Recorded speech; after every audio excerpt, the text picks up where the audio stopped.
This week on the Jock and Nerd podcast, we review the 1996 cult classic comedy Swingers. Plus, Marvel Studios hits pause on the Daredevil show as they rethink their whole TV business. Aquaman 2 behind-the-scenes drama. The Marvels projected to have a disappointing opening weekend. Reactions to new trailers for Monarch Legacy of Monsters, Invincible Season 2, and more, all in this edition of the Jock and Nerd Weekly for Monday, October 16th, 2023. This is Jason Mewes, and for reasons best left between you and your therapist, you're listening to the Jock and Nerd Podcast. Snooch to the nooch. Check. Check one. All right. This is for all you fans out there. Let's give it up. Jock it, we nerd it. We funny, disturb it. We jock it, we nerd it. We spoiler alert. Oh, yeah. What's up, listener? Thanks for pressing play. Welcome to the Jock and Nerd Podcast, where we give you comic book and superhero TV and movie news, reviews, and whatever we choose. Jock and Nerd. My name is Imran. My name's Anthony. He's the Jock. He's a nerd. And joining us is a fella, he's so money, don't even know it. We call him Rugsy Baby. What's up, baby? Hello, this is Rug Boy. I'm just going to leave you a message, and I'm going to call you right back again. And then I'm going to call you right back again. And then I think I didn't finish my message, so I'm just going to call you again. Hi, Rugs again. Yeah. I didn't finish. It's me. Yeah. Oh, you're making me cringe already. Hold on, we get to that part. You know what? I think we need to take a break. Oh God, I'm sweating just from that. It's me. Take a break. It's me. Yeah. You know what? Don't ever call here again. That's a great teaser for our review this week. But before we do all that, fellas, oh man, we got some drama in the comic book world, Drama. and the Hollywood world to discuss. Let's get to it. The Jock and Nerd Podcast. Save the drama for your mama. It doesn't rhyme that way. Hollywood strike update last week. The writers, They're still on strike. They are still on strike. Absolutely. The writers last week overwhelmingly voted for their contract. So they're good. It's all good. They're all good. We still have the matter of the actors. SAG-AFTRA has been on strike now for 93 days. Last week, as I mentioned, things were looking hopeful at the beginning of the week. They had been meeting with the studios ever since the WGA thing had been taken care of. Things were looking good when suddenly the studios walk away from negotiations. Oh, shit. On Wednesday. Here's what happened. Here's what I heard from listening to a bunch of podcasts. The studios have refused to budge on their AI stuff, protections for AI, being scanning in background actors and using them for the entirety of a film franchise without paying them. The actors, meanwhile, have refused to budge on their revenue sharing, what they want. And apparently the breaking point was they had added last minute, they wanted like a levy on subscribers. They wanted the studios to give them 57 cents per subscriber that they would collect and distribute amongst the actors. And at that point, Ted Sarandos flipped the table and walked out. I don't know if that happened. That's what I imagined happened. And now they're saying it's a bridge too far and they're both very far away. So we're back at square one. Womp, womp. Yeah, I don't know what's going to happen. Womp, womp, womp. So now, mind you, we have to take into account that the SAG union, a lot larger than the Writers Guild. A lot saggier. A lot saggier. Bigger balls. A lot wrinklier, girthier. So, it's going to cost the studios more money, but the writers accusing the studios of using the same tactics they were using against the WGA, misinformation, not budging on things, bullying tactics, they called it. And the studios are like, look, we're offering you the same shit we offered the writers. What's the problem? How did Saturday Night Live go back on? Aren't they on their You know what? I am SAG? so confused because yes, SNL premiered with Pete Davidson hosting, and I was like, "How aren't they SAG? Is it considered a variety talk show? Pete Davidson's definitely got to be fucking SAG. He's been in movies. A lot of those people have been in movies. Maybe they're in the Federal Actors Guild. So instead of what is that? Is that different? I was like, how the fuck is this on? And also, Travis Kelce, Taylor Swift making a quick cameo. I don't know what they were doing, but they got a quick cameo. That's how you get ratings. Anyways, that's it. Any other comment on the actors? They're still on strike, and now it's like all broke. It's all broken down. I'm sure that look, it seems like they were apart on like a couple of things. So I'm sure that other thing where they're trying to levy the subscribers, that's just like that's a bullshit tactic. They just really want to lock down this other stuff. They're never going to get that. Yeah, I don't know what they should like compromise more on. The AI, maybe the AI stuff is probably more important, and they should fight for that over the subscriber tax. Right. Because like that's going to actually take money out of their pockets, like when they can just do that rampantly. Yeah, right? That's going to steal your soul and your image in perpetuity. Like you got to stop that shit right now. Yeah. So we'll see. Anthony, business-wise, this is still not good for either side. Things are now going to be delayed even further. Yeah, no bueno. Yeah. I don't really have much to say other than love to. We got one down. We'd like to get the other one down. But until then, no new shit unless it's SNL, because apparently SNL does not fall under SAG. Yeah, and I mean, like the other late night talk shows have come back. Your Jimmy Kimmel's and your Fallon's and all that. But yeah, I don't know why that's not SAG. I was very confused. I tried to look it up. I couldn't find an answer. Anyways, let's move on. There was these two kind of big bombshell articles released last week from major trades, Hollywood Reporter and Variety being the trades, about both Marvel and DC Studios. You know these articles, the kind that these comic book sites will write 17 articles about the one article. They'll just, every line will be its own article. So we must discuss, let's start with the Marvel one. This is from Hollywood Reporter. You guys see this headline. Daredevil hits reset button as Marvel overhauls its TV business. Oh, shit. I did see this. Anthony, give us some of the tidbits, the big bullet points. What was the takeaway from this? Oh, the takeaway was they saw the Daredevil footage and weren't happy and fired the writers and fired the directors and said, we got to redo all of this shit. Oh, fuck? Yeah. And they also came to a realization maybe this was the final straw, but they realized, hey, we don't make TV shows right. Oh, my God. We don't make good TV shows, so we need to rethink about this and actually hire showrunners and actually invest in the TV side of things and think about it as a different entity rather than doing it the Marvel way, which was let's just film everything all at once and fix it all in post. Well, now that I think about this, like Disney for years and years, like especially in their TV channels, like, I mean, ABC, even Agents of S.H.I.E.L.D. wasn't great, right? Yeah. Like the TV show, like their version of like what a superhero TV show was on ABC wasn't even good. But it was it was a little bit better than this, and they also handled the Netflix shows better than they handled these Disney shows. Yeah, so those are the two big crazy things. Let's just break down the first one. Apparently, Kevin Feige was involved. They shot, out of the 18 episodes, they shot half of it, and he's like, this shit ain't working.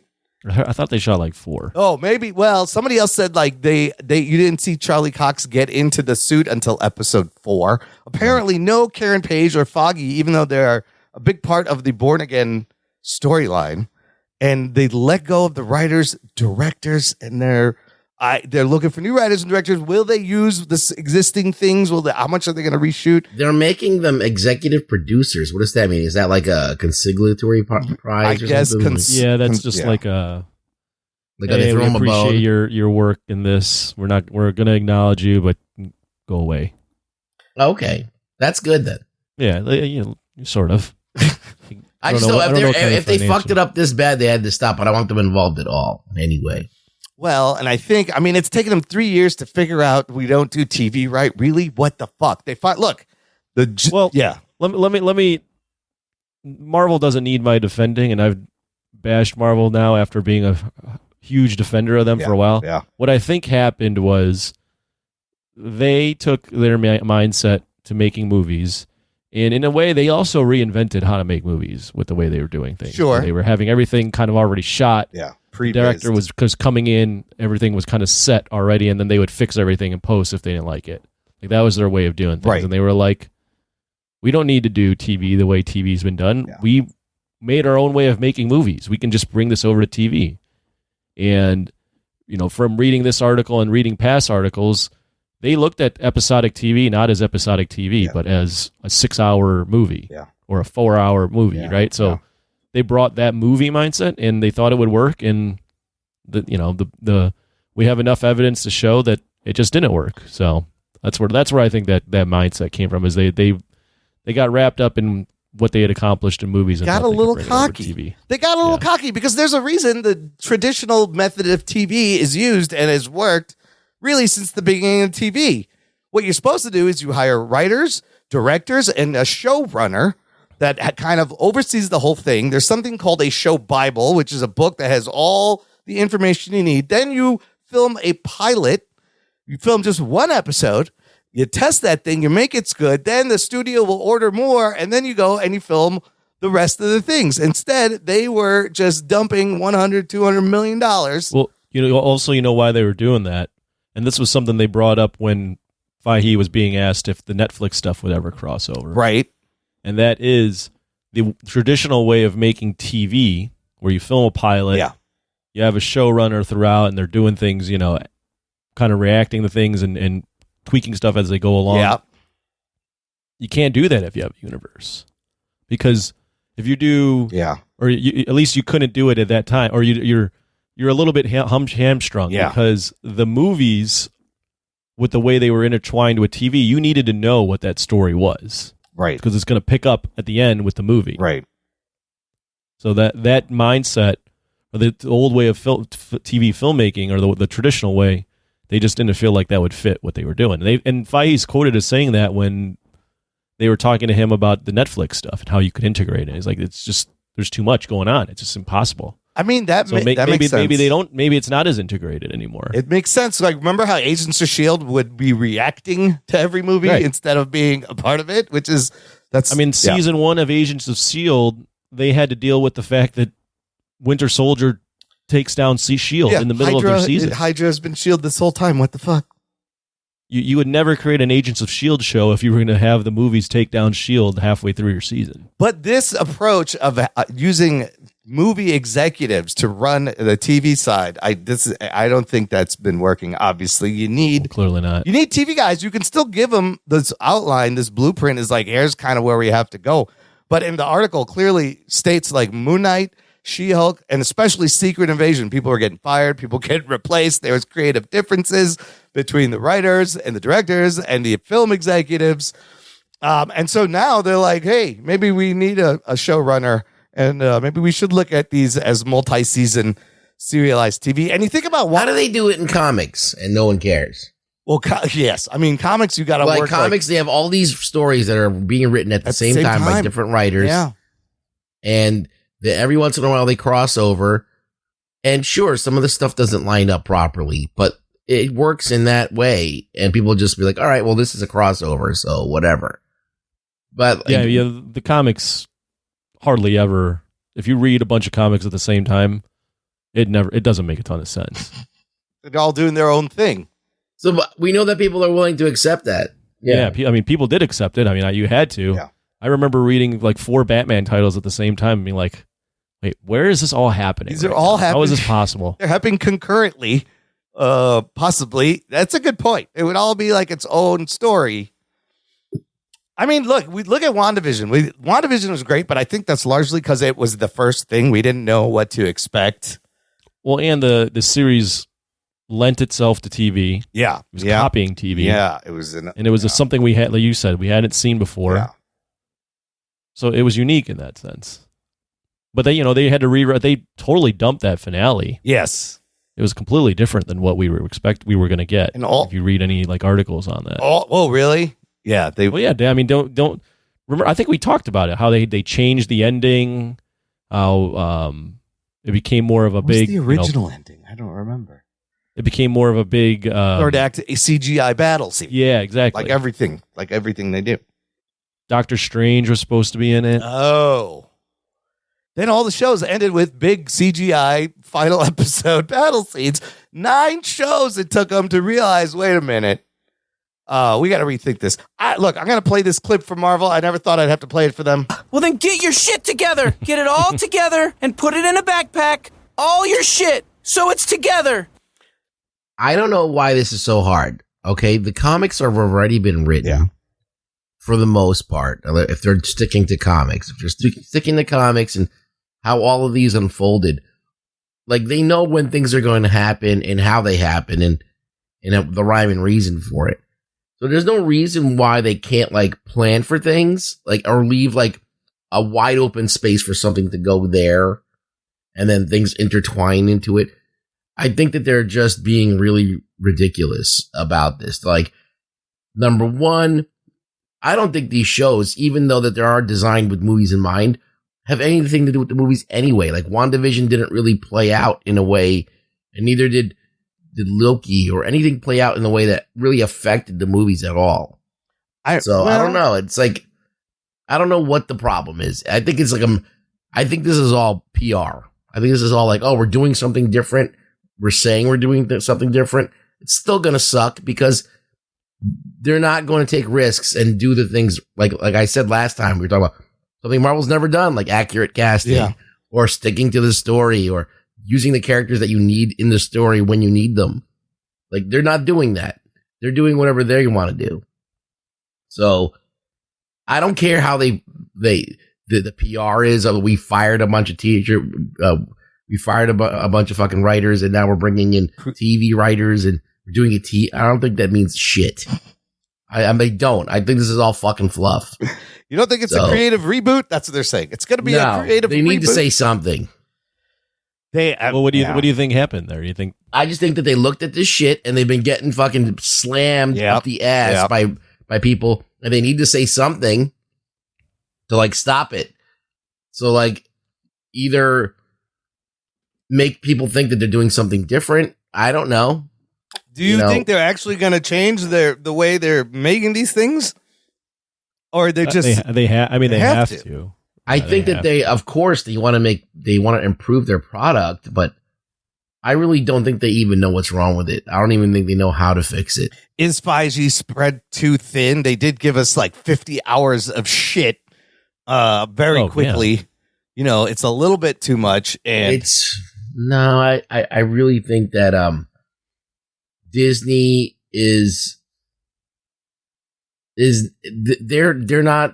they don't understand Marvel, and I don't think even Marvel understands what it is anymore. I think it's gotten so far off the rails that, and this is happening with DC too. Yeah. Like no one knows what a comic book thing is supposed to be anymore. So it's like this whole genre, it's lost its soul to it. Like a little bit, yeah. Yeah, I mean, I watched the commercial for Invincible yesterday. I was like, oh, look, this looks like a comic book. Yeah. All right, cool. Yeah. I mean, Gen V is a great example of episodic television, right? Just give me a season of television where every episode has a satisfying ending and you leave threads, and then the whole thing has a kind of a conclusion and an act structure. And you want to watch the next one immediately after.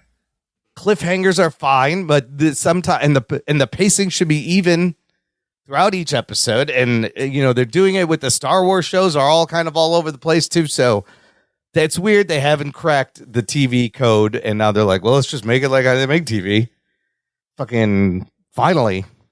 Did you see that there was I don't know where I saw this. It was on Instagram this past week, but there was a source that said Marvel was legitimately surprised when the reaction they got to Ant-Man. Yes. As I think the quote was, they thought they released a banger. Yes, I read that. They said, the lady goes, I thought we released a banger.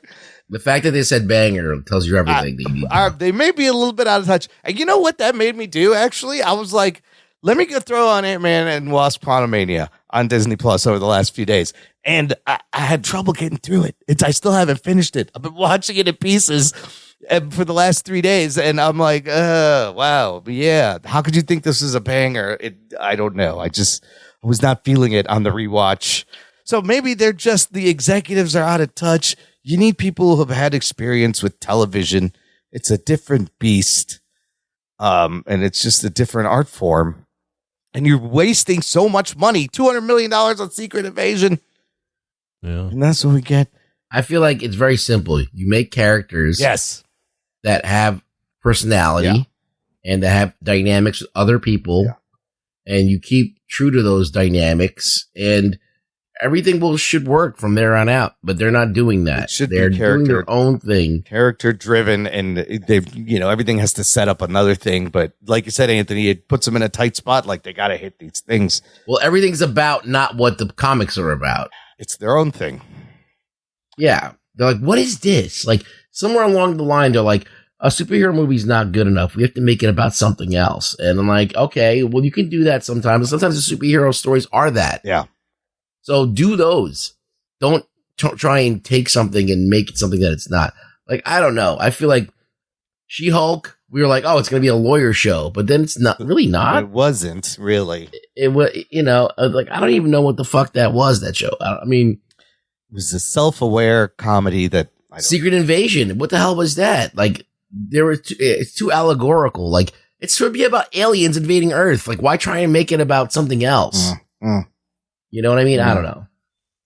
I mean, hopefully at the end of the day, this will be good for the TV stuff moving forward. They have some stuff that's already done that's probably going to suffer the same kind of things, but yeah, they've got some stuff that's already done, right? So. Like Agatha and Echo and all that shit. Right. So we got to wait till Daredevil, which will be next year or the following year, to see how they could salvage this. So I thought that was crazy. There's a crazy article, and the fact that maybe this is just damage control PR. But if it's true, it's kind of nuts. Listener, join this conversation. Let us know what you think about all this. Join our Facebook group. It's called Jock and Nerd Nation. Jock and Nerd. It is an exclusive closed group just for you. Sign up, sign in, log in, whatever the kids do. I mean, when Kathleen Kennedy did this on Han Solo, yeah, they fired the writers. Yeah, they brought in someone else, and the director at the last minute, and they're doing the exact same thing. They're just trying to rebrand it. Yeah, but that's not good. Like that, she's. I don't know if those were good moves. Maybe they were, but it's all like, why is it so late in the game? But at least he looked at it and he's like, this is shit. Let's start over, I guess. Let's move on to that other article that was also everywhere. This one on the other side, Warner Brothers DC, about Aquaman, the set of Aquaman and the Lost Kingdom. This has some crazy shit in here too. Anthony, you read this one. I did read this one, yeah. What's one thing you remember from this article? Here is the headline. Aquaman 2 flooded with drama. Jason Momoa allegedly drunk on set. Amber Heard scenes cut. Elon Musk letter to Warner Brothers and more. Where do you want to start? I have a hard time believing that Jason Momoa is showing up drunk on set and dressing like Johnny Depp. Yeah. I mean, I don't know the guy. Yeah. Maybe that's possible. That just doesn't seem like real human behavior. Yeah. You know what? I think that seems like something out of a movie. I think I'm with you. So, if you haven't read this article, it starts out by explaining that Johnny Depp fans paid court fees to have documents from the Johnny Depp Amber Heard defamation trial released. These documents were notes to from Amber Heard's therapist. And they posted them on Reddit. First of all, I didn't even think you could fucking do that. That's wild, Johnny Depp fans. What the fuck? You guys got no chill. They posted her notes from her therapist on Reddit. In these notes, Amber Heard described a hostile Aquaman set where she said he was drunk and dressed like Depp and pushed to have her fired from the movie.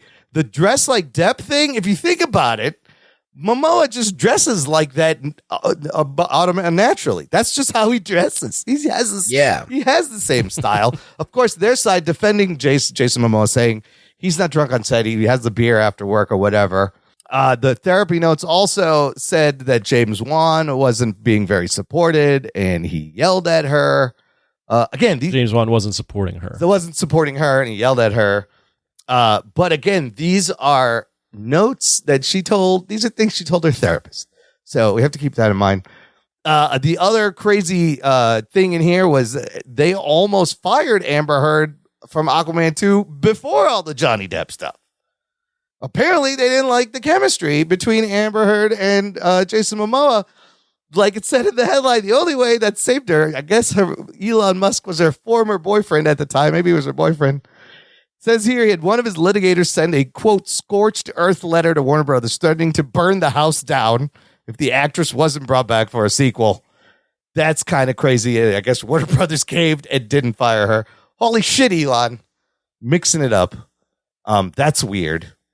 I just find this very funny. Yeah. Yeah, this is, I mean, there's more in here about scenes being cut with Amber Heard and that 2 scenes no one really gives a shit about this movie. Yeah.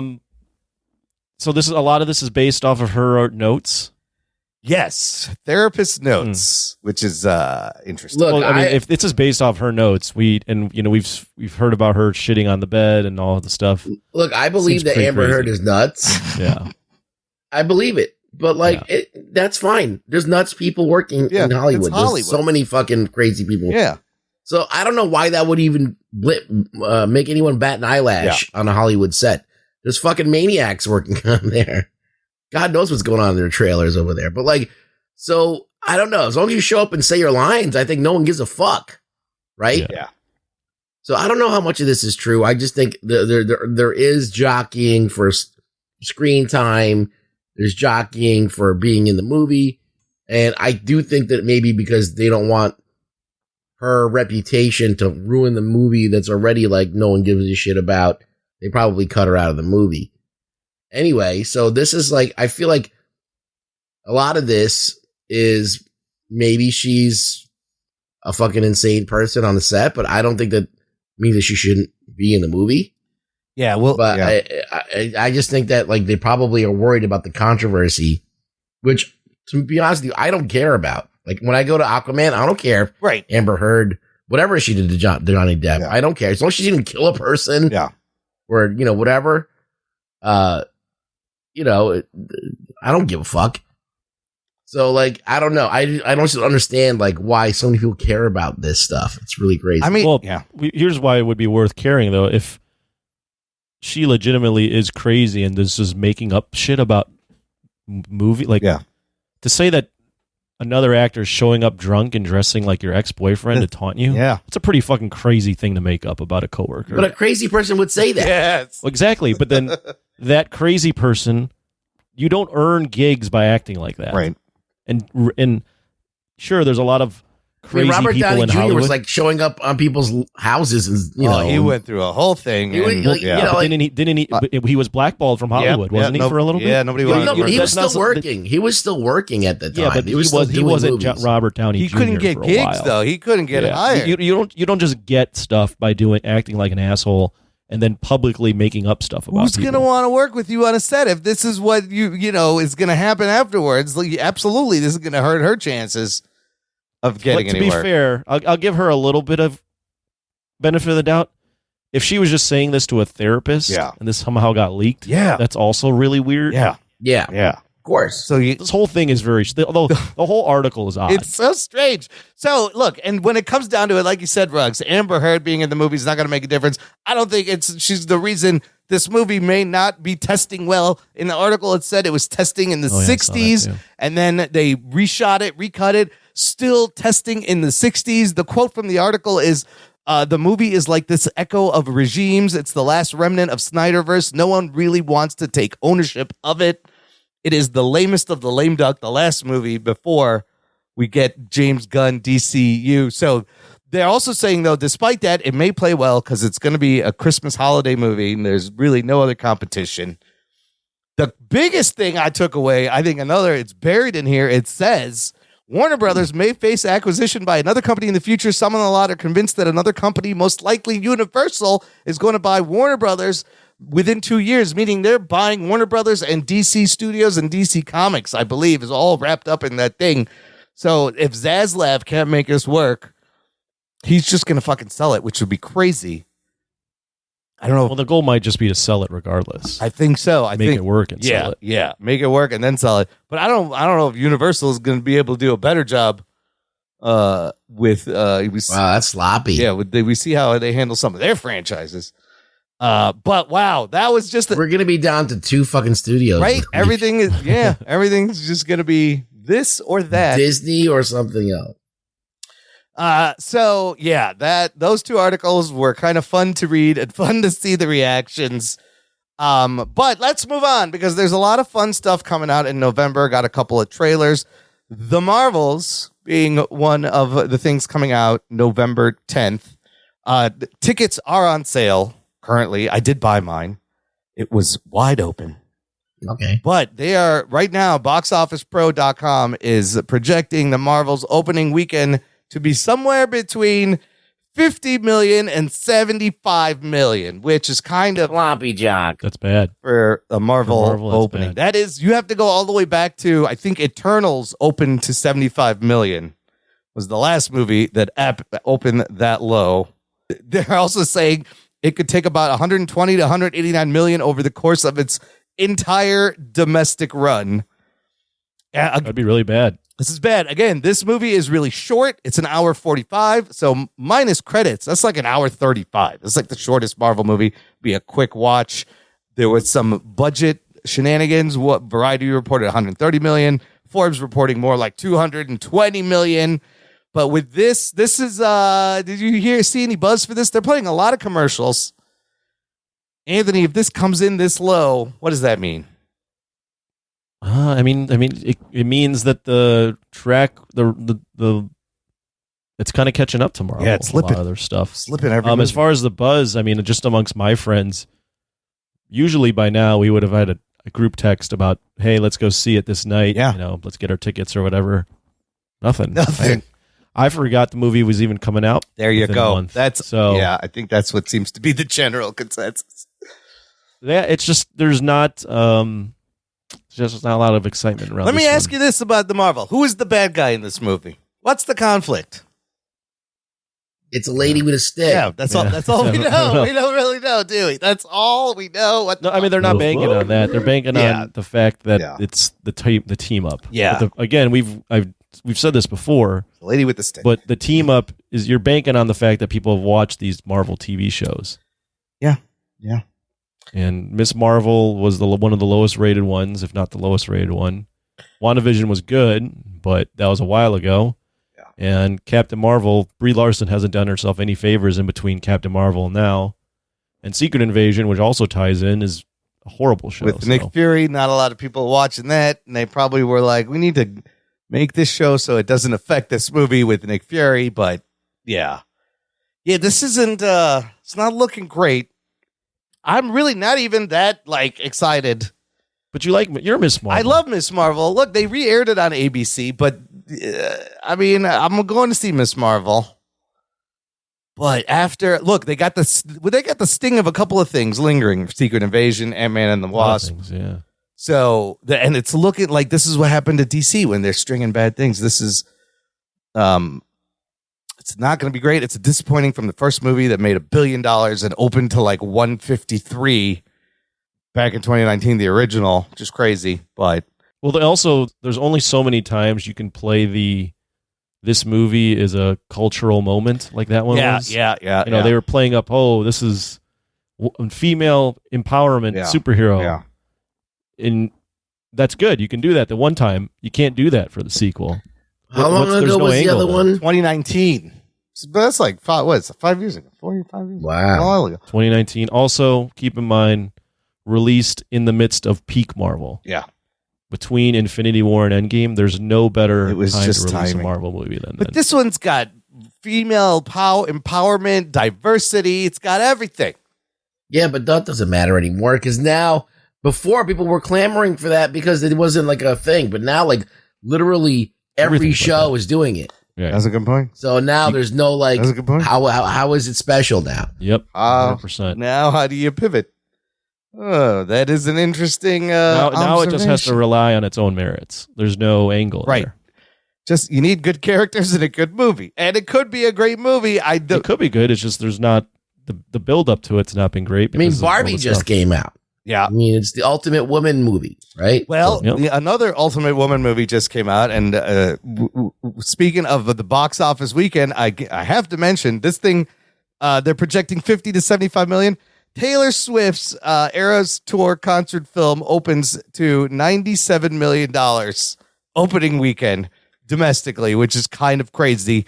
It's What was this? Is it just a It's replay of her concert? yeah, it's a filmed version of her tour concert. All the people who couldn't go to her concert can now go to the movie theater and watch it there. Look, the concert, there's a lot of great concert films. They used to be a thing. They're kind of coming back, but like in the 70s, 80s, there was a lot of big ones. You know, you have your Woodstock, you got your Talking Heads concert film. Martin Scorsese made one of the band. They're kind of fun because it is like the best seats at the concert. You get all the angles and you're up close. But this thing killed. It's sitting at 123 million worldwide already. It's like 3 hours It's long. 2 hours and 49 minutes. Well, we talked about it before, but if this doesn't prove she's one of the biggest in the world, It is the highest grossing. further cementing her, putting feathers in that girl's cap. Yeah. I think it's the biggest concert opening for a concert film and the highest grossing concert film already, and almost broke the box office opening weekend record for October. The Joker held that. It almost broke that, but man, it almost makes 100 million. Look, Right man, out the gate, it's Barbie crazy. did wonders, and this is gonna do when you get when you get the full weight of the Karen moms going to the theater, bringing everyone they know. You know, pre-gaming. It is, getting yeah, drunk with their pre-gaming. kids. I mean, it almost became as big as the thing as Barbenheimer. As it was following the momentum of the Barbenheimer. They love it. So Let them have fun. Yeah. Why not? Enjoy. Yeah. Meanwhile, the Marvels ain't going to see that much. Okay, more things coming out in November. November 17th, Monarch: Legacy of Monsters does come out on Apple TV Plus. It's got good buzz right They now. just put out a trailer on Rotten Tomatoes. Currently with 14 reviews, it's sitting at 93%. Oh shit. Not Yeah. bad. You guys check out this trailer. Let's talk about this trailer. There's some cool shit in here. Well, yeah, they released a bunch of episodes to like reviewers. Yeah, I think the first 4 or they 5 or premiered something. the first episode at New York Comic Con. This is all at New York Comic Con this weekend. Yes. Yeah, so I've been hearing good things. The trailer basically sets up Randa's family, which if you don't know is Jonathan Goodman Oh. from the King Kong. Yeah, he's in this Skull trailer. Island. He's in this show too. There's a shot of him. And it's him like when he's young and when he's old. And there's another dude that's also like you see him in the past, and it just kind of family members discovering that Monarch exists and all of the secrets that it holds, that about the monsters and how where they are and what's been going on and all this other stuff. So it's got a lot of intrigue. And Godzilla does appear from time to time. Dude, It's the shot of him at the end of this trailer is pretty dope. It's not about Godzilla. Godzilla just appears from time to time. So don't go in expecting it's going to be a Godzilla show. I love seeing the aftermath of San Francisco after Godzilla attacks. There's some eggs of monsters being born. And I heard Kurt Russell is really good, and it's a character-driven show. Anthony, what are you thinking about this show after this trailer? Yeah, I'm not. The trailer doesn't do a ton for me. I like it. Yeah. I'm more pleased to hear about the early good reviews. It's called Monarch for a reason, so I am also not expecting a ton of Godzilla, and I'm okay with that. Look, at the end of the day, similar to how maybe superhero fans felt in the early 2000s, I never thought we'd be getting this much Godzilla. And, people have their opinions of the legendary universe. John Belay Jr. will never like this, even if it's 100% for everyone else. But I'm cool with it. And it's on Apple TV. Yeah. Apple TV, for the most part, Apple TV is like kind of like prestige television Quality, amongst man. a lot of the streamers. Yeah. So, they're putting their money behind this. It's getting good reviews. It's a character that I'd never thought would be accepted in the mainstream like this. So all's good, man. I like it. From what I hear, the tone is going to be carrying the torch from 2014 before things went sideways and went wacky. So I think that that's a good thing. Yeah. That it's a more serious tone, and that they're going to actually try and get some of this lore figured out. Like a lot of the stuff that we got to see in the newer films with Wingard just going ape shit. Like he made a movie and then he cut it and made it into like a farce kind of fun movie, which is fine because it did deliver on action. You can't do that and not deliver on action. It did, but it did lose something. It got to a point where it became like silly. So hopefully this kind of being like on the opposite side of it will balance it out. That's what I'm hoping for. It seems gritty and serious. Does this it shows some stuff in the ground? Do you think they're going to deal with that whole hollow earth thing? There are things coming. There's creatures coming out of the ground at some point. Yeah, those eggs are down there. Yeah, I don't know how much they're going to spend, but they definitely know about it. The action beats look great, and I'm expecting, there's going to be secrets that'll be revealed, and Monarch and guys trying to figure out things they're not supposed to. Fun stuff. A lot of, again, give me good characters. Let the characters drive the drama, and you write a good story that way. I don't know how many. See, the thing about Godzilla is half the time you don't even need to give good characters. No, mostly you don't want characters. You don't want any of the humans in the Godzilla movies. It becomes a lot better. It's a nice to have, and it makes the movie, elevates the movie to something more than just a Godzilla movie. Right. But, other than that first movie, let's not act like Godzilla had this prestige amongst anything. But they're giving it some prestige with Apple TV Plus. That's money. funny. They're trying to create a world. Yeah. They're trying to do world building. They're trying to get the narrative. Because I do think what's Godzilla's biggest thing is that you're going to have kids or people tuning in that are going to be into these monsters that they introduce. The more monsters that they have, that they own, that they will be able to sell merchandise of and keep the interest and all that other stuff. Like you can make a Godzilla video game like that's MonsterVerse and have all the MonsterVerse monsters in it, Yeah. Like there's a lot of like IP to be mined if it is popular and people do like it. Look, I'm going to go in this. I'm not expecting but giant kaiju every episode, but I am expecting a good mystery. Just give me a good mystery that makes sense with some tension and some good stakes. And then just, throw in a kaiju here every couple episodes. Yeah. I don't know. I mean, you can't, it's not called Godzilla. So that's the first good step. So hopefully, because they have singular point in these other Godzilla shows where Godzilla doesn't even show up until the last episode.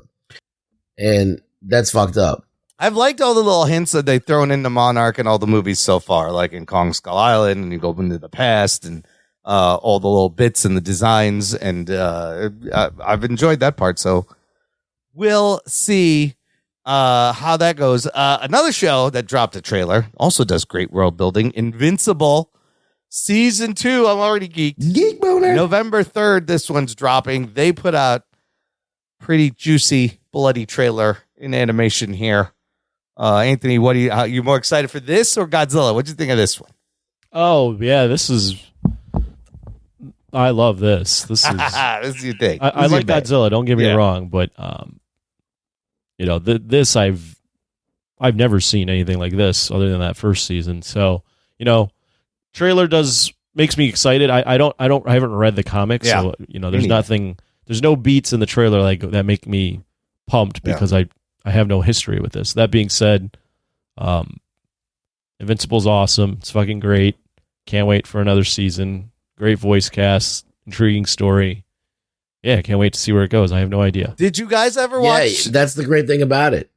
Yeah, you're in for a ride. Did you guys ever watch that one-off about the other girl, the episode they put out? It was really good. That was good, Yeah, you got to watch that before this starts. It's what is the name of the character? Voiced by Jillian Jacobs. She's in this trailer. I can't remember the character. It's like Atomic Girl or something. Something like that. Watch that. That's great. But this, at the end of the trailer, that whole bit that makes it seems like Mark Invincible is going to be just as bad as his dad, Omni-Man. where he's like, you can't resist us. Remember, I'm invincible. I was like, what the fuck is happening there? But yeah, I love the first. That might be a bait and switch, but like, I think it is. There's something weird's going on there. I have also not read the comics, so I'm excited to go into this. Same thing with The Boys. I never read the comics. I kind of want to read the comics, but there's a lot of comics for both of those shows to catch up on. But a lot of good shit coming out in November. A lot of good content to be enjoyed. I'm excited. Coming up here. We got Godzilla. We got this. Going on. Yeah. We might need to figure something out with that Apple. 'Cause I don't got that Apple. Whoa, you don't have the Apple TV Plus? Okay, man. See. I can share you also, my did thing. you hear that Disney, I think November 1st, is getting rid of online password sharing? Oh, they're cracking down too. Doing a Netflix thing. Dude, they like more than doubled their annual subscription price for Disney Plus. It's like $140 now, and it was like $70 a year, and now it's like $140. And then they're cracking down. That's going to be a problem for us because we'll talk about the show. What the fuck? Boy. I'll get you an Apple TV thing. You can use mine, maybe. I don't know. It's all tied into people's Apple's account, so it could be a little tricky. Boy. All right, look, let's take a quick break here, play some promos. We're going to come back and travel back into the 90s and talk about a fun 90s comedy right after this. After these messages, we'll be right back. I'm Imran. And I'm Sophia. I'm the brother. And I'm the sister. And we are watching a show about cousins. We're your hosts for Dance of Joy, a Perfect Strangers rewatch podcast. We grew up watching the 80s hit sitcom, and now we'd like you to join us every week as we rediscover our love for our favorite TV cousins, Balky and Larry. You can find our show at danceofjoypod.com and on all major podcast platforms. Now we are so happy, Sophia. We do the Dance of Joy. Imran, this is a podcast. They can't see us. Have you ever been reading through a stack of comics and thought, maybe I should see what this Arkham Asylum game is all about? Or been playing Marvel vs. Capcom and felt like you were at a real disadvantage since you didn't know who half the characters were? Well, Play Comics is the show for you. I'm Chris, and each episode we take a look at video games based on comic properties and how well they stick to that source material. So whether you know the comics and want to know how all these games work, or you know the games and want to find out where all this craziness came from, go check out Play Comics at playcomics.com or wherever you find your favorite podcasts. Doc and Nerd. Listen, if you've been enjoying this show, it is a great time to give back and support the show by joining our Patreon Jock and Nerd fan club. Jock and Nerd. Visit jockandnerd.com/Patreon, and there's a bunch of tiers where you can pledge your support. Everything goes back into the show, helps the show keep going. We love all the continued support we got from you, listener. There's exclusive stuff like a podcast feed where the shows come out early. There's bonus content, instant reactions. We have a monthly Discord hangout. You get to join us. In fact, this month's hangout already, it's been a month, fucking guys. Crazy. Fucking guys. It's been a fucking month. This week, Thursday, October 19th, is this month's hangout. Try to make it there. Put it in your notes. Cool. When? This Thursday. This Thursday, Anthony. Oh, fun. Come on, it's Thursday. You got to save money if you buy shoes and comic books. You're not going out. You're not going out. He's ordering DoorDash. He's busy. Yeah. you can sit there and polish your shoes and put them in glass cases, and we'll hang out. It's a lot of fun. So we have them every month. So whenever you sign up, there'll be a Discord to hang out. You can pick a movie for us to review. Lots of other fun things, all on our Patreon page. Check it out. Link in the description. Okay, let's get to this week's movie review. We are going to be taking a look at the 1996 comedy Swingers. Yeah. Is this a Patreon? It is not. Hold on. Why are we doing this, Imran? Well, okay. Before I hit the spoilers, how did we get to this movie? I was going to ask you, but I could tell you. Yeah, why don't you like to talk? Why don't you tell us? Here's what happened. If you listen to the end of last week's episode, we started talking about comedies. Why would you do that? Why would you listen to You the got to end? listen all the way to the end. That's where the good stuff is, when we finally loosened up. We've been bullshitting for like an hour and a half. We started talking about our favorite comedies from the 80s, the 90s, possibly doing a comedies tournament. And then afterwards, we continued to talk about comedies. And then I realized that Anthony had never seen Swingers. Oh, shit. That shocked me. And then it became kind of the thing. I think this is what we should do is each one of us pick a movie. Remember we did that like a few years ago? Right, yeah. So then Maybe we'll theme it. Yeah, Maybe we're we'll do going like to a theme comedy it. So then this became like Imran pick a movie. And when I found out Anthony had not seen Swingers, I was like, oh, we have to you need to watch this movie. He makes it sound like this was a quick decision. This guy was hemming and It took a hawing while. over here It took for a while. like a long ass time. But I wanted before it he to finally came to a I decision. wanted it to be something you hadn't seen that I loved. We were like talking about what movie should we watch. I'm like, Imran, Swingers is kind of money. We should It's watch money, Swingers. baby. And Anthony's how we It's kind of money, we baby. live vicariously through Anthony's social life. I needed him to watch this movie. It meant a lot to me when it came out. So hold on, here's your spoilers. Even though you can't spoil this movie. Strap yourselves in, you fucks. Spoiler time. On Rotten Tomatoes, Swingers sitting at 88%, 7.7 out of 10. This movie was made for about $200,000. And really, the movie is the culmination of the time, right? In the mid-90s, here's the two things that were popular. The rise of independent filmmakers, their movies getting a lot of attention, getting really popular. And there was a swing music revival. Yes, swing music from the 40s came back in the mid-90s. And we lived through it. We lived Big through it. Bad Voodoo It was Daddy. great. And all those. Those things smashed together give you 1996's Swingers. So, independent film made for $200,000. It makes $4.5 million in the box office. Not too shabby for an independent movie. This was directed by Doug Liman. We know that guy. He's done a lot of great movies. Born Identity, Go. He's done and written the upcoming future all-time action hero classic. Oh, what is he working Roadhouse. on? Oh, he's working on the Roadhouse reboot right now. Guaranteed to be box office. Let me Come tell on, you. Jake Gyllenhaal. Rug Boy's Rug Boy's. It will soon replace Rug Boy's original Roadhouse as his most favorite Roadhouse movie. Not a chance. Doug Liman also giving us Edge of Tomorrow, American Made, Mr. and Mrs. Smith, a bunch of fun stuff. This movie is written by Jon Favreau, okay? And it stars Jon Favreau, Vince Vaughn, Ron Livingston, Heather Graham, and it kind of launched all of their careers. These were struggling actors and actresses working in Hollywood. Launches the career. This goes on to be kind of a cult hit, R-rated, nice runtime. Back in the day when you get a nice 90-minute movie, it's 96 minutes. Just the perfect length. And again, just to establish, I was in art school in college when this movie came out. So we're going to get into our histories. But Anthony, you just watched this for the first time, right? Yeah, I literally finished the movie and hopped on this podcast. Okay. What happens in Swingers? Oh, Swingers is about this sad sack played by Jon Favreau, who broke up with his girlfriend and moved out to the West Coast to make it out there, and he's not making it, and he's sad as fuck, and his friends are trying to get him out of the hole that he's been in for 6 months. That's really it. That's pretty much the plot, and it's all about the mood. Oh, and there's some swing dancing at the end. There is some swing dancing. It is called Swingers, not that kind of Swingers. That's what I thought it was before you guys told me what this was. Yeah. Great title. I think a lot of people think that. Before, do I want to know what Anthony thought first, or I just want to establish Ruggs and I have a deep connection to this movie. Why is that, Ruggs? I don't know if we saw it together, but we definitely saw it around the same time. And in 1996, I think we were living in New York City, and we were going out all the time. Yeah. We were out on the town.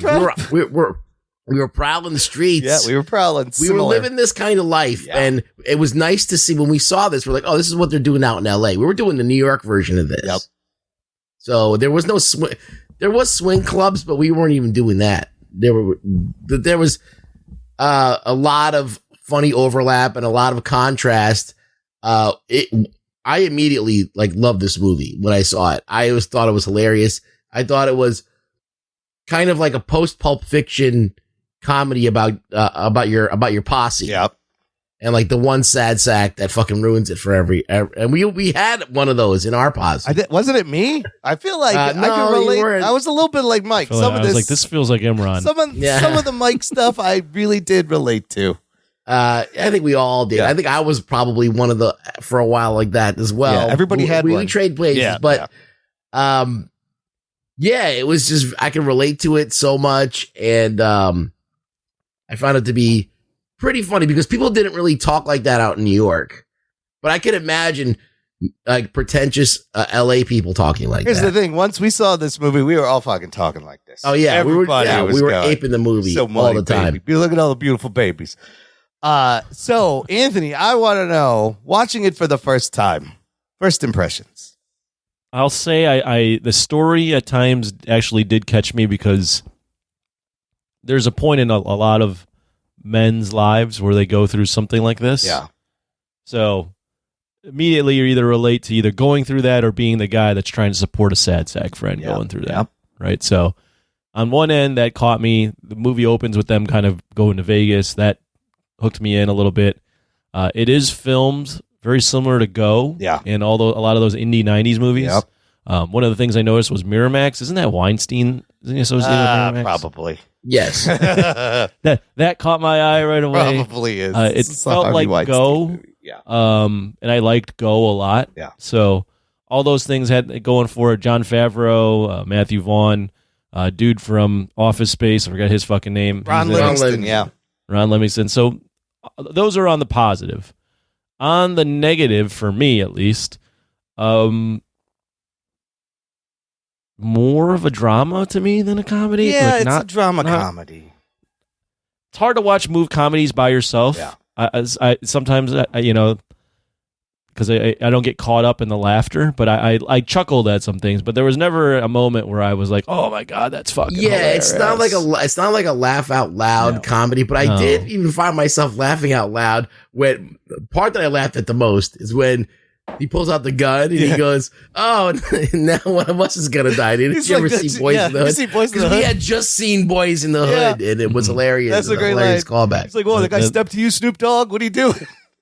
Yeah, I think for its time, like there wasn't any movies that were guys were talking like guys about getting laid. Yeah, about guys supporting guys, and it was or a guy like having to use his calling card and interrupting somebody who's having sex. That happens at the shore houses all the time.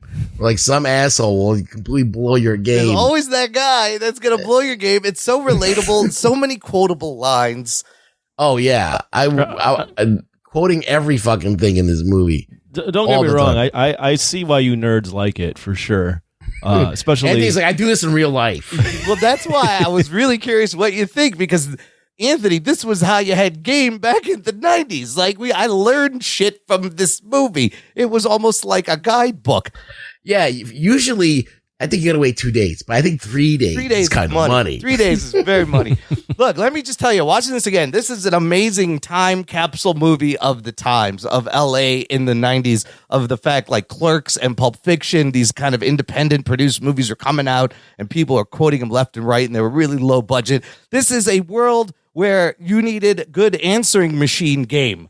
Something that is lost that nobody does, like the answering machine bits. I was like, "Holy shit, answering machines!" I forgot. Yeah, your message could ruin you if you did the wrong message. Leave it there, and like Seinfeld did a whole episode of trying to switch the tape of an answering machine back when they had that. But the LA party scene, the Vegas party scene, we walked away just saying, "Vegas, baby, you're so money. Look at all the beautiful babies." Just every fucking line.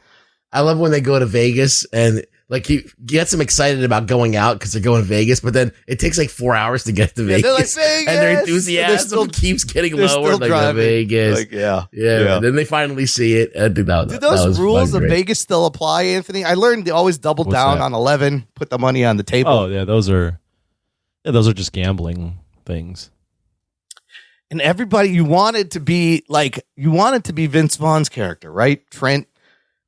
Initially, because he had the confidence, he had the swagger, he got the game.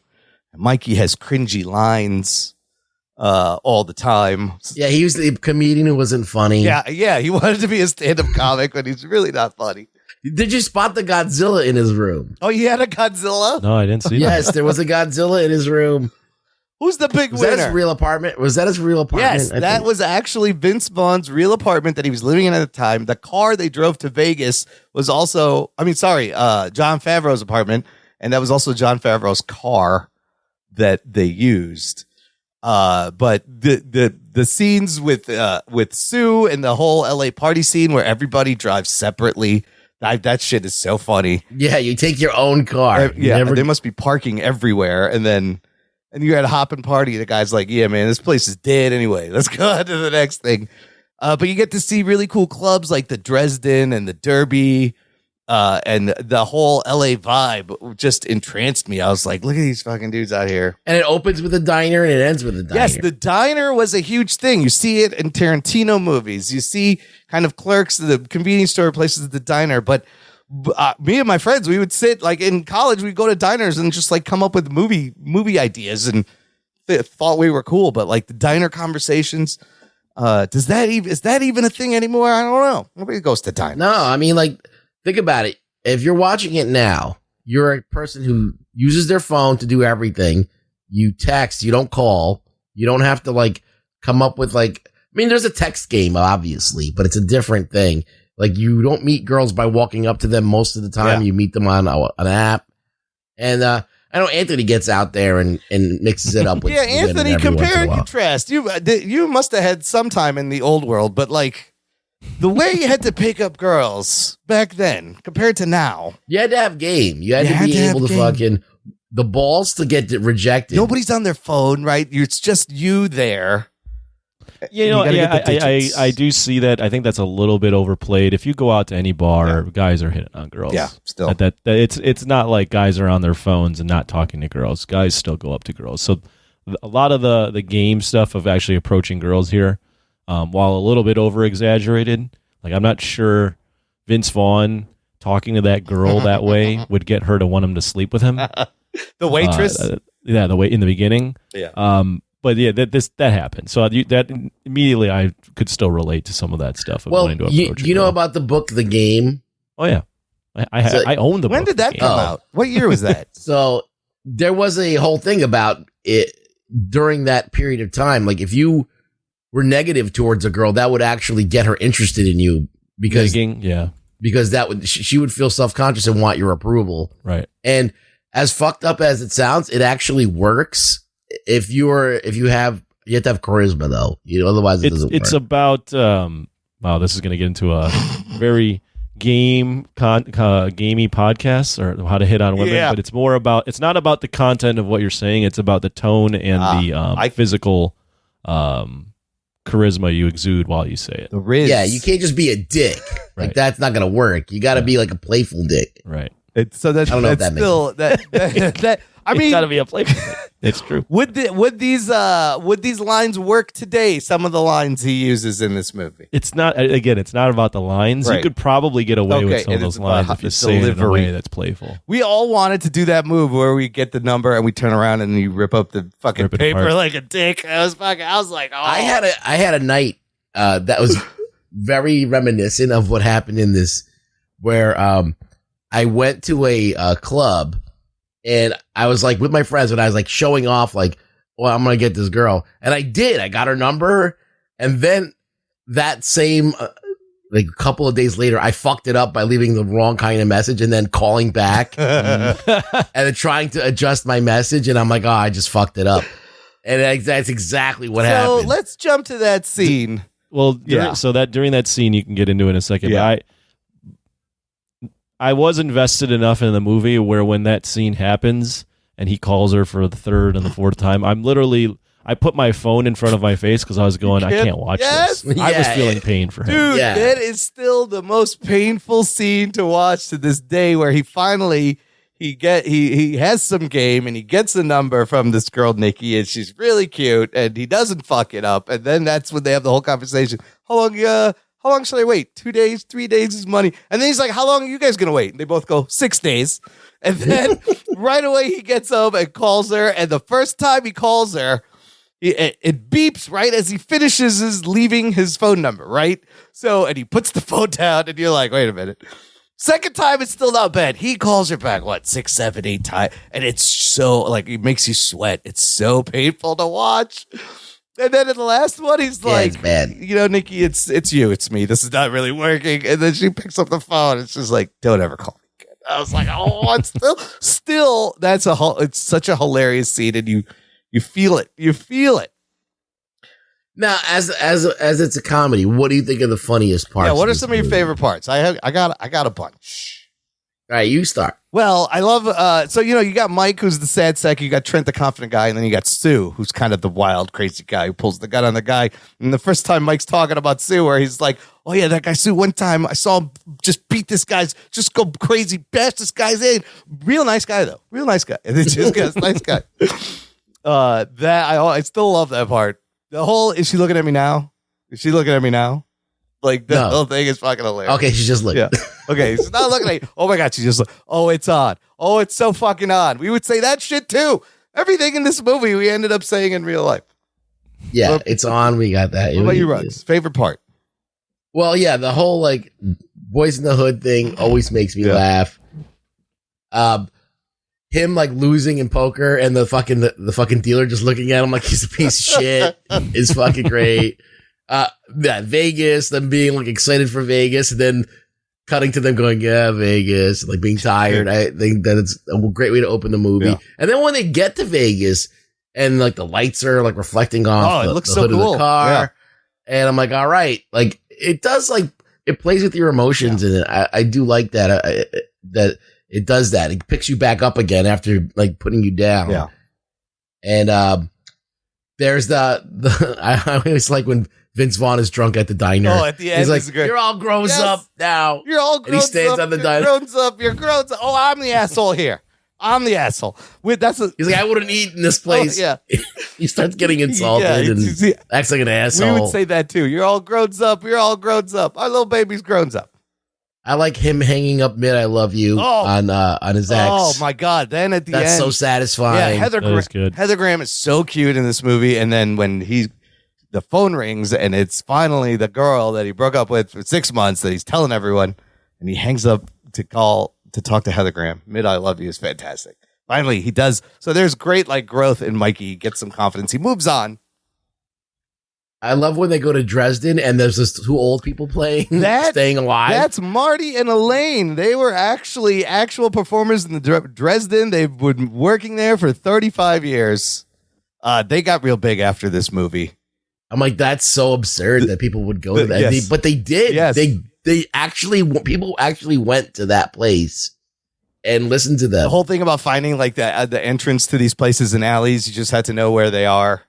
Because they didn't have any doors in the beginning. LA doesn't have alleys, does it? I don't know. They went in through an alley. And then like the other big thing we would constantly quote was like, LA has alleys. Where he's like, you don't know what to do? You're like a big bear. She's a little bunny. You're like a big bear with these claws. She's like this tiny little bunny. You don't know what to do? Like that shit was great. You're so money you don't even know. You're so money you don't even know. I also like the use of the Jaws theme when he's talking to the red hair girl. And then he realized that he just rolled up on this girl that's completely like a hot mess. Yeah, she just wants to talk about acting. And he's just like, oh, he's like, you can see him nodding his head and like, what the fuck am I doing here? For that scene, they had to clear the sample of the Jaws music from Steven Spielberg. Spielberg watched the clip with Vince Vaughn and was impressed, and that's how Vince Vaughn ends up in a Jurassic Park movie. Is because of this movie. Yeah. Really? Yeah. This movie, again, like this is, Jon Favreau right now running Star Wars, Iron Man, the whole thing, Happy Hogan. This is when he was just starting out. And what are some of you have any things that stick out, Anthony, that you enjoyed?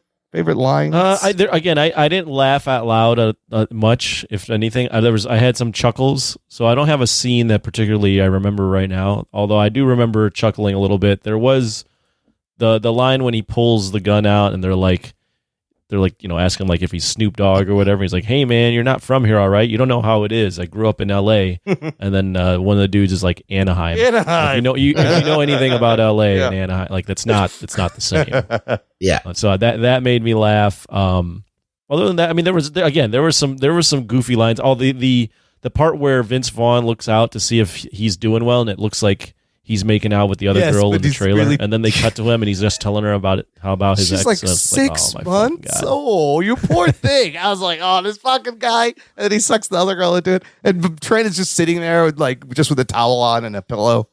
So awkward. The trailer scene is great. So have you ever been through this, like where you've had like to try and either get somebody out of the funk or been in the funk? And there's definitely been times where I've been in the funk or someone else has been in the funk, and you're like, let's go out, and the friend that hasn't been in the game for a while, it's always you always forget how shitty that like not being in the game is, and then trying to integrate someone in the game, you're like, oh my God, you don't know what the fuck you're doing. and that certainly rings true here. The guy, Jon Favreau, while maybe slightly over exaggerated, definitely plays it in a way where you've seen that happen, where a guy just doesn't know what the hell's going on, just goes to every girl, and it just screws things up because either A, he doesn't know how to talk to her, or B, he wants to just talk about his ex. But I love, they shot this movie in like 18 days, but they were all friends before. The chemistry between all of them is great. Like, it's a great group of dudes and I love all his motivational speeches where he's like, I don't want you to be like the guy in the PG-13 movie everybody's really rooting for. I want you to be like the guy in the R-rated movie. Just pump We used it to up. say that too. Yeah, we used to said say that that shit all the all of time. these lines we've said. I remember we said them to each other. Be the guy in the R-rated movie, Imran. So a couple of other things I love in this movie is his tributes to Tarantino and Scorsese. And then the film conversations they have, and you notice they do like the slow-mo walk like in Reservoir Dogs, and then they do the walk through the kitchen like in Goodfellas. They do the table around the table. Oh, thing and they do too. the circle around the table like a Tarantino. So I love that he's playing with that. And he wrote this in 2 weeks, Jon Favreau. His father gave him a screenwriting program on a computer, and this was just an exercise based on his own experiences. He had moved from Chicago, also broken up with his girlfriend, but kind of made up a couple of things. So he's kind of writing from his life and then embellishing it. But it is just a classic dudes hanging out LA fucking movie. I mean, yeah, this is a classic movie. There was a lot of movies like this at the time. I think because Leonardo DiCaprio had the Pussy Posse. Oh, right. And that was like legendary. So people were like, hey, what if we make a movie about a Pussy Posse? They made like that movie Tomcats. Yeah. Which was like really fucking crazy. There was like a lot of like movies about guys going out and like doing the game, like He Got Game and whatever. So like there's a lot of these fucking movies that came out, but I think that this one is the most artsy of all of them. Everything else is like way too overpolished. This is a rawness about this that I really like. Clerks was pretty fucking raw. It was horribly lit and shot and grainy, but the writing on that movie is hilarious and makes the whole movie. But this is, there's something about this that makes me feel like the broiness, like they understand the broiness. That chemistry. The way it's filmed, for sure, I'll agree with that. The way it's filmed makes you almost feel like it's not a movie and that you're there with them. Yeah. Because it feels pseudo, almost documentary-esque, the way it's shot. Yeah. It doesn't feel polished at all. It doesn't feel like a Hollywood movie. It's very raw. They shot a lot of this shit without a permit. And Go is just like that, too. Yeah. This, though, this is real independent guerrilla-style filmmaking. That scene where they're stopped on the side of the highway where he's peeing and they're talking, shot without a permit. Troopers showed up. They kind of stalled them, and they kept secretly filming. In the beginning when he's on the phone and he's got the refrigerator open and it's just open and he's standing there. Well, it's open so that they could light fucking Jon Favreau. That's the only reason they had it open. So I love the independent nature of this film, and they just had to shoot and run. The end is hilarious where they're at the diner and Trent thinks that woman's playing games with him. He's like, I'm getting some crazy vibes. The baby. Yeah, this is some crazy vibes I'm getting. Who's the beautiful baby? Who's that naughty baby? And then she gets up and picks up the baby, and he's just like, oh, yeah. If you ever want to see an unofficial sequel to this, yeah, it's called Made, and it's about Vince Vaughn and Jon Favreau. And Jon Favreau. It's the next movie they're not these characters. They're in the mob, but it's the same dynamic. It's like Jon Favreau is like insecure about his job and then Vince Vaughn is like overconfident and a dickhead and always fucking everything up. So it's a crazy movie. It's called Made. That's the next movie they made together, actually, after this. It's like not a sequel, but like it's got a lot of the same charms that like they go and they get a bunch of money to like go to Chicago. I think they're going to not Chicago, Boston to find these gangsters, and they're staying at this hotel and they're trying to get laid, and there's a little bit of swingers in there. There's a little bit of that in that. But yeah, so I like the Vaughn Favreau dynamic. I think it's pretty funny. And as far as the music, this made Big Bad Voodoo Daddy blow up too, and like swing music. And I fucking got into swing music later in like the 2000s. I started playing. We all had the wallet chains. Yeah, you wanted the wallet chains and those fucking suits. I noticed the wallet chains. Those dope swinger gabardine suits or whatever they were, and the cowboy shirts, and like that was. Here's the thing, though, Anthony. This is. I feel like people actually talk like this. This was all a thing. Like it was fairly well. I don't recorded. I don't not believe you. I'm sure this was a thing. In fact, it was. Yeah, I'm pretty sure it was. I mean, I was alive in the 90s. This brought back so many memories because I'm like in the middle of college, like Rug said, and we're going out trying to pick up girls, and this movie comes out, and I just had all these memories flood back of the 90s in New York City. It's crazy. It's good stuff. Except it's in LA. It's very different than New York City. It's different. They all came from New York, but right. Before we wrap it up there, I just want to mention the "You're So Money" catchphrase. He kind of started that, but he took it from somewhere else.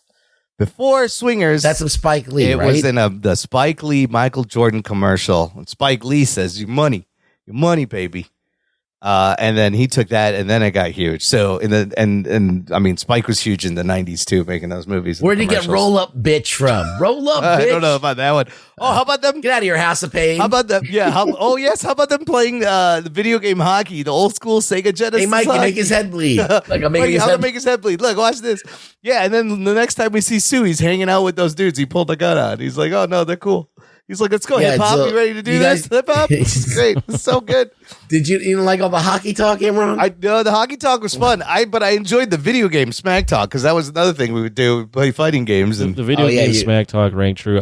There was a quote in here that I realized I'd been saying for years. Oh, really? Especially, yeah. And I didn't know that it came from this movie. It was Vegas, baby. Vegas. Yes. I've been saying that for a long time. This is where it's Vegas, from. baby. Vegas, but baby. I got it from other people. And Yeah. I didn't realize that was it may be passed down. Yeah. I don't think those people knew it was from this, but it just been passed down.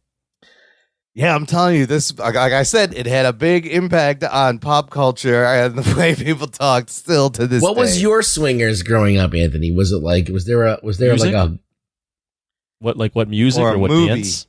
No, like Swingers, like for us when we were like in our college years or in our 20s going out, this was the movie that like we related to, as this is like kind of what we're doing. Yep. This is our lives, Yep. reflect our lives. Mhm. Is there a movie that you saw in your 20s or early 30s that reflected like what your life was like, or what like your Oh, in my 20s or 30s. Jeez. is there a movie that did that? Like that's what I'm saying. I don't remember there being one that was effective. Not like that. I mean, there were movies about partying that I certainly. So the movie that always comes up when anyone goes to Vegas amongst my friends, even to this day, is still The Hangover. Oh, okay, People sure. Still reference that. Wow. Okay. Not as much of a drama as this one. Yeah. But movies when I was younger, that American Pie shaped me. Yeah. I can see that. There's that movie Project X. We saw that in college, and we were like, "Oh, that's us." Oh, what about old school? No, I wasn't the biggest old school guy, so I didn't relate to that as much. But I'm trying to think if there's a movie like this in my 20s or 30s. Yeah, it hit me at the perfect time. We were like, you saw. I don't think I had a movie that hit me around that time like this would have. I can certainly see why you guys related to it. Like if it hits at that specific moment in your life, I get it. I watch this when I'm 35 and not it's sad. Super. It was so super relatable. Stuck with me since then. Yeah. The 90s were a time. The 90s had some fucking. Would you great consider shit. this one of being completely honest here, would you consider this one of the best 90s comedies you'd seen? No, but I think if for an indie comedy that was made for under $200,000, that it's pretty much a juggernaut. Like for what it's punching way above its weight class. It's one of the best like dudes hanging out movies that shows a certain time. But really, as a time capsule, I think it's its most important thing. Not here. only that, but it captures L.A. during the swing scene, which is a very short-lived fad. Like imagine there was like a dab movie where people were dabbing. Things that were, it would be like out of that. style. Like everyone was doing it, but like now nobody Remember does it. when Lambada was big, and then a Lambada movie came out. Anybody still Lambada anymore? No. It's like Breakin' 2, Electric Boogaloo. It's like all those breakdancing movies. Swing music and like rockabilly western swing, that shit is still alive in certain parts. I know in Chicago there's like a whole scene. Yeah, there was a couple of clubs around here that had swing nights, and then you'd go there and you'd see all the chicks who couldn't get hit on in regular clubs. And Favreau had some moves. That was him dancing. Like I think he took swing class. Both of them, took swing classes, and it's just a great moment when they're doing the slow dance and they do the fast dance, and he slowly gets into it, and you see him become confident. She's giving him those looks. I love Heather Graham too, and then you see her in Boogie Nights later. You see a lot more of her in Boogie Nights. Heather Graham's great. Oh, Heather Graham's so cute.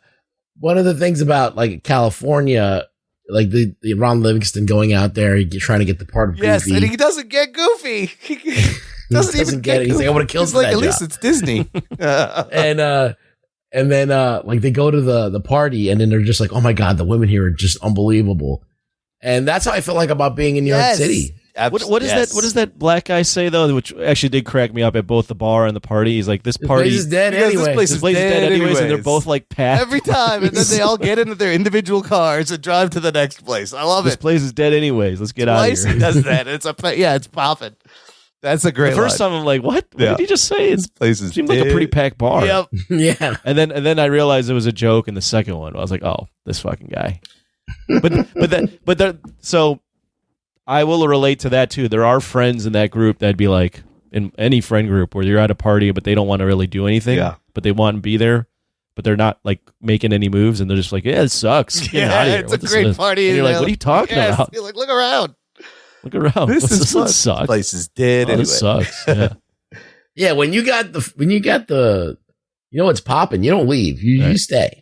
But there is always that friend in the group that's like, this place sucks. Let's get out of here. It's like, yep. Are you blind? What's going on with you? See, I still think there's so many relatable things in this movie. Like parts of it are timeless, but just seeing the way we used to have to roll with the game back in the day just took me back. I was not very good at it. It's fair to say. Put that out there. Sometimes I was the Mike. If I would know now knew then what I know now, things would be so much better. Right? Yeah. Of course. All right. Ruggs, let's start with you. Wrap it up. Give it a rating. Final thoughts. I think if you want to know what the 90s were like, and you're in for like a indie, very low budget movie with a bunch of actors that blew up, and you want to see them at their like in their embryonic stage, I think this is a great little film. I would put it as a film is like, it's a movie at 5. It's a pretty good movie at 6. I'm going to give it a 7. Oh. So, yeah. All right. Anthony, what about you? I do understand you guys' connection with this movie. There are parts of the movie that I relate to, and the hook the hook of the movie did catch me about a guy trying to get out of the dumps from some girl. That being said, we did preface this by saying we were potentially doing a comedy tournament. Yeah. And while I understand why you picked it, this isn't the most funny movie for me. Sure. I came into the movie wanting to laugh a lot. Yeah. And I more was just invested in the story and the characters, and it was more, like I said, an indie drama with some fun sprinkled around. Yeah, fair. So that in mind, and the fact that I didn't grow up with this, going 6 out of 10. Okay. That's respectable. That's absolutely It doesn't fair. suck. It's just not my favorite. I mean, again, to me, it's one of my favorite '90s dudes hanging out movies, and when I watched it, just the way it brings all these memories back, and is a great time capsule movie. And for what he did for the money, the way he shot it, it's you don't see a lot of movies, independent movies like that get big these days. And it was the height of the independent film. I'm giving it an 8.5. I still fucking love this movie. Lots of fun, and it's great to see all of them real young when they're hungry, and before they make it big. So, would this make Imran a '90s tournament? I think it would. I don't know how far it would go, though. It may just make it one round. I would definitely include it if there's more movies that are focused on comedy and laughs. Definitely. But I still think this is more of a funny movie than it is a dramatic movie. I think that it is cringy. There's great cringe stuff. Yeah, you can't take this movie seriously. Like, no one talks like this. No one does this stuff. I mean, people do it, but it's exaggerated, right? Yeah. So, that's why I would put it in the comedies, because they're not trying to be serious. No. Yeah, I would agree with that. It's like it's a mixture of both. Just like, Mallrats is a comedy. It's not like a joke a minute, right? Or Clerks. Yeah. It's more. It's funny, but they're talking about. But it's not like he's talking with his asshole like Ace Ventura. Like, he's not doing that. I mean, I think that I don't know how much. Some of it must have been improv, but the dialogue is great. And again, just like Pulp Fiction, Clerks, it was all the writing, the dialogue, whether it was improv, that made these movies stick out. But I thought Favreau's script was really on point, and fun. That's it. Let's get to some news from the nation. It's time for news from the nation. It's time for news from the nation.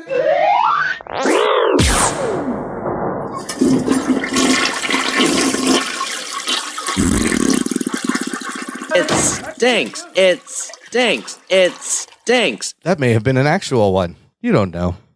I'm having problems. I got one comment here from Daryl K. He posted the trailer for this new animated show, movie, series on Max called Scavenger's Reign, with the comment, getting some heavy metal and aliens vibes from this one, among other things. Anyone else?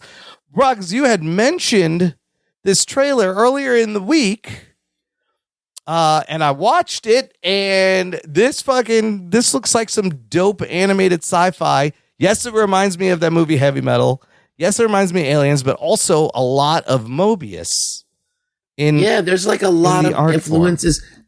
It's kind of weird because some of the character designs are a little very simplified and overly designed. Yeah. And then some of them actually look like more like anime or whatever. So I'm not sure if it's an anthology or it's different, maybe episodes that have different art teams on them for different parts of the story. But it's based on an interstellar freighter ship that crash lands on an alien world, and they have to try and build a new way of life or figure out how to get home. So it's that. But I feel like it's very interesting to me. Like it's almost like Studio Ghibli sometimes. Sometimes it looks like Akira. Yeah, there's some Akira. It's drawing from really good animation, which is like what I'm interested in, the aesthetics. So it's a little bit reminds me of Primal in just the terms of the simplified animation, but the world building of this looks really cool. Anthony, did you get a chance to watch this at all? I don't know if you're how much you're going to be into this. It does look like I'm watching it right now. Yeah. Solid sci-fi with some creatures. Yeah, sure. I can't tell what it's about. I don't know if it's going to grab me, but just visually, it looks interesting. It looks very different, very unique from a lot of other things. We just watched the Invincible trailer that also has a similar, like, simple line weight, and it has its own style. But this thing just reminds me of Mobius artwork. I love Mobius. All the way. This one's coming out very soon. Gingerade. This actually comes out this week, October 19th, in a few days. Oh. Yeah. I'll check it out. I'm definitely going to watch it. No doubt. Yeah, Scavenger's Reign looks dope. I don't know if it's original or based on existing book or something, but it definitely caught my attention with this animation. Okay, let's finish with what are we watching? Loki episode 2. Here's some spoiler alerts. Spoiler alert. You guys caught up on that? I don't know. I don't remember. You don't remember? I did not watch Loki episode 2 yet. I will watch it. What happens without spoilers? It was the one with X5 living as the movie star in the past, Zaniac. No. You didn't see any of this? No. Okay. I still got to watch it too. I was watching it last night, and I had drank a little bit on the Sunday afternoon. Yeah. And I legitimately fell asleep. You put, it's not. It When did it come out? Comes out It came out Thursday nights. Thursdays at 8 p.m. Central, 9 p.m. Eastern. I knew I forgot to watch something. Well, what about That Gen was V? it. Are you guys caught up on any of that? Oh yeah, that I was raring to go with. I've only seen the first episode of Gen V. Oh, this latest episode 5 was the puppet episode. There was puppet violence, puppet felty on felty violence. Yeah, Glorious. This You can talk about it. I don't. Again, I don't want to spoil much, but holy shit, this show, every episode, I think it gets better. I knew something. I knew one of the basically the twist, who the traitor was. The twist about the girl, I kind of called also in the last episode or before. I was like, I don't know about this one, but it was still a good twist. But I kind of knew that. I think everybody who watches is going to know. Yeah. But there's still so much more to find out. Like that's not even. Yeah. That's not even it. Yeah. So it's good that like they do kind of like give you something, and then but there's still more. So I like that. I feel like the characters are likable. The characters are great. They're all solid, and they all have like good storylines and motivations. Like not likable as in I think they're cool people, but I just think that they're fun to watch. The powers are very interesting. Also dealing with, transgender discrimination. Like that's a mind fuck. That one character. Eating disorders and like cutting yourself, and I love how all the powers kind of tie in to those things. Yeah, as an allegory for all the stuff that young kids dealing with. That's kind of fun, allegorically. That's kind of fun. Well, it's kind of like these horrible things that people are going through. No, I mean it's kind of interesting that they're using that they're taking this and they're playing around with it. Just that puppet scene and the reveal of what actually happened was so fucking dark and just fucked up. And every episode has a great like, oh, holy shit, that's fucked up moment. Continues to be solid. Anybody watch anything else worth mentioning? Not really. I have not. No. Yeah, me neither. Like I said, I tried to watch. Really? That's surprising. You usually watch 30,000. I mean, 35,000 I things. have kept up with my ongoing shows like your Star Trek Lower Decks and a little Welcome to Wrexham season 2, which is all right. I watched a little Ted Lasso. Are you watching The Lasso again? Or are you catching Yeah, I'm up trying on to it? finish it. That last season was good, but it was kind of it was very weird. They did a lot of weird things. They jumped a lot of time, didn't show you things, and I'm like, what are you doing? What is going on here? I've been watching the news basically, and like people commenting on it. Yeah. That's also entertaining of just seeing everyone spew shit out of their mouths on everything. It is crazy. It is crazy because it's one of those things that you could like the iceberg of like what's being said is so deep. Yeah. Like you're like, oh my God, I can fall down a rabbit hole in this and side and the other side. Wow. What's interesting about that? First off, it's horrible what's going on over there. But secondly, everyone on Instagram that I follow is like an expert on this already. Yeah. And has already apparently done all the research and thinks no one else is doing any research and feels like they have to educate everyone on the research. So I found that to be interesting. Yeah, this conflict is not new, people. It's been going on literally for thousands of years. Decades, but a lot more hardcore. But yeah, it goes back to like BC era over this land. But anyways. Yeah, this shit is ancient. Yeah. It's, and it sparks up and dies down. But this seems a little bit different. Anyways, I don't want to talk about it. That's all I hear. What I do want to talk about next week, here's what I think we should do. This week, I pick the movie. We'll do dealer's choice. I think it should be Rug Boy's turn. And I think Ruggs has a movie in mind. Oh, I do. You want to pick? Do you want to pick next week's movie? It's the week before Halloween. Not right now. Oh, yes, I do. There we go. Monster Squad. Monster Squad. What do you think, Anthony? Yeah, sure. Wolfman's got Nards. Instant classic. It is instant classic. It's one of Ruggs' favorites, and it's the Halloween week. Watch it. I watch it every Halloween. That and The Crow every Halloween. All right, we're gonna do Monster Squad, and then Anthony, you start thinking about your pick. You're next. After that, it's gonna be your turn. Sounds good. Okay, choose wisely. That's it for this week. Ruggs, where can the listener find you online?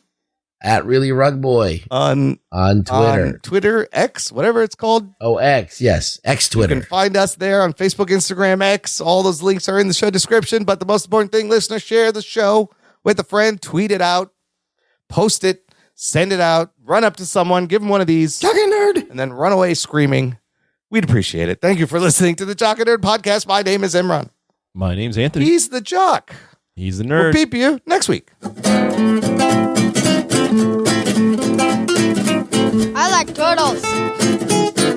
Sometimes it may be good, sometimes it may be shit. Gentlemen, this is Democracy Manifest.